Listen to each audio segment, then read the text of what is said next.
Now, more of Illinois Rising, presented by the Illinois Opportunity Project, the only show directly addressing the problems and solutions for Illinois. Now, from AM 560, here's Dan Proft. Dan back with Pat on this edition of Rising, and we're talking about property taxes and taxation in Illinois. And this is against the backdrop of mayor's race in Chicago, in addition to the governor's race and legislative races in the fall. A fascinating piece, Illinois Policy Institute this week. 15 former Chicago aldermen collecting six-figure pensions.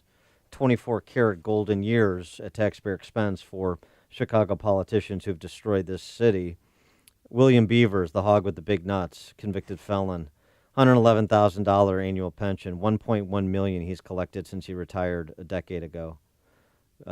Billy Banks, number one, $115,000 a year, $907,000 he's collected. Dorothy Tillman, Bert Nateris, $1 million, $1.036 million for each of them since they retired a decade ago. Bernie Hansen, $1.3 million. Dick Mell, $100,000 a year, has collected $480,000 since he retired 5 years ago. And on and on and on. This against a city that has a $36 billion unfunded pension liability, much like the state. And so at the city level, this wasn't the big story. The big story was Willie Wilson, candidate for mayor again this cycle. He ran in 2015. I was one of the inaugural members of Whitey's for Willie. He a businessman. Was that a big group, Dan? It was active, but it's growing, and it may grow a bit faster if he keeps handing out cash. Willie Wilson taking heat for handing out some $300,000 in cash to parishioners at a Southside church last weekend, and going to continue to do so. About $150 a person, and this is to help them pay for the property tax bills, so that Bill Beavers and Bert Nateris and Dick Mell and Dorothy Tillman can get their $100,000 a year pensions. Yeah, but Dan, those alderman jobs, those are really hard jobs. You got to work all the time and do all kinds of important stuff. I mean, it's insane, right? Yeah. You're talking about names that I've barely heard.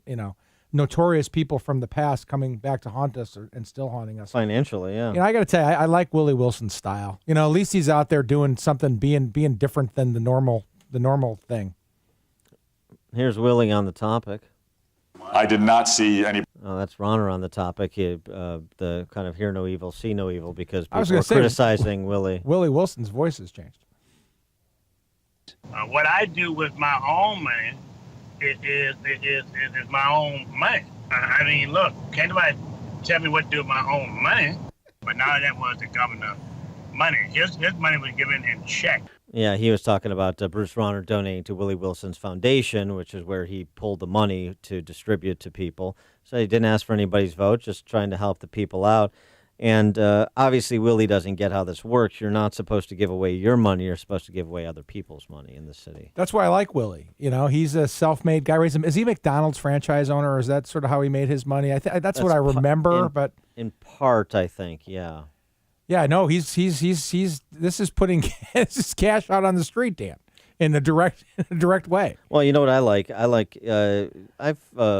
think one time I hosted Beyond the Beltway, and it's a program that airs Sundays at 6 to 8 p.m., and Willie showed up in a tuxedo.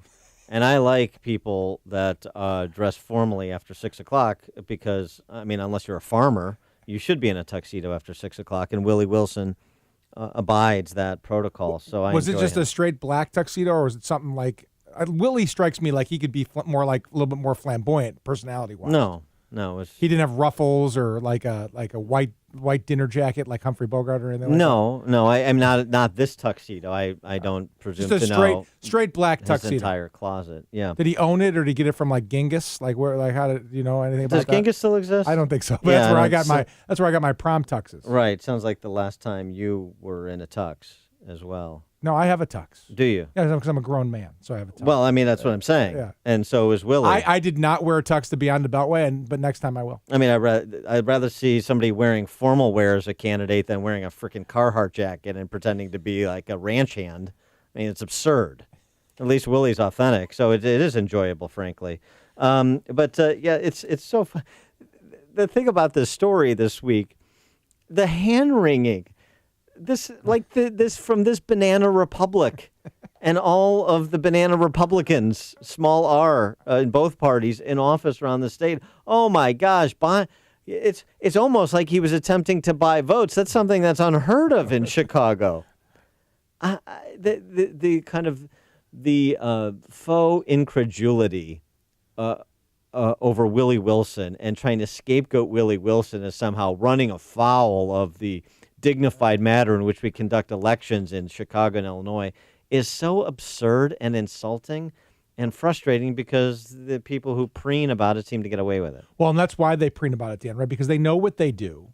And then when it's exposed, right? What Wilson's basically, I don't know if he's intending to do this, but what he's basically doing is he's doing a little satire here. He's saying, look, if we're going to put it out on the street, let's put it out on the street, right? And so in all sorts of ways. Also, he's a generous guy. He's had this foundation for a long time, decades, and he gives away money. Right, but the reason they're calling him out is because he's exposed. This is what they're actually doing, but they're doing it in a little bit more sophisticated way. It's more behind the scenes. It's more how you get Burton Terrace with $1 million pension, right? All of these things are being done, and it's being exposed, which is why immediately, you always say this, right? You always accuse your opponents of having the intentions or doing the thing that you're guilty of. That's what that is. Yeah, right. It's not supposed to be your money. It's supposed to be other people's money. You're not supposed to give it directly. You're supposed to run it through some Rube Goldberg scheme of agencies at the city level. Right. That's how you do it. So Willie just isn't hip to the game.